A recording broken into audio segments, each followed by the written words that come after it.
Eto mga idol, unang banat ni Stepeticio, napalaban nga po ito sa isang kapre na Chinese Taipei na si Xiao Winhuang. Na good news naman mga idol dahil sa tangkad ng nakalaban ni Stepeticio, halos pinaglalaruan nga lang ito ng ating pambato.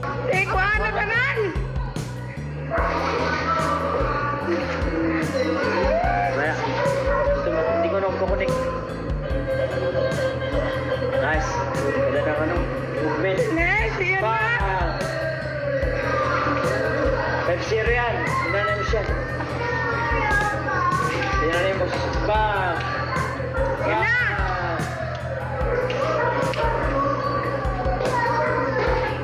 Nakuha ang panalo ni Stepeticio by decision. Pangalawang banat, Albert Pagara kontra kay MJ Yungon Uduna. Naginanap nga po ang kanilang exhibition fight sa Benguet Sports Complex, La Trinidad. Napagkatapos nga po ng kanilang 3 rounds exhibition mga idol ay parehong panalo ang dalawa. Napansin naman natin na kukunti ang tao na nanonood. Samantala, eto na mga idol. Nilabas na nga po ni Kuya Lods o Jason Casimero ang buong video sa pagkikita ni Tapales at Casimero. Pero bago nakarating si Casimero kay Tapales, halos kalahating oras muna itong si Cuadro Alas na nakipagpicturan sa mga supporters.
Matatandaan ang pahayag ni promoter Masayuki Ito na walang laban na magaganap kay Casimero at Tapales na base naman sa bagong post ni Cuadro Alas, It's My Boy, kung saan ay nagtanong ito kung saan kayo tatalpak, kung sa color red na si Tapales or sa color yellow na si Cuadro Alas. Na para naman sa inyo mga idol, ano kaya ang ibig sabihin nitong bagong post ni Cuadro Alas?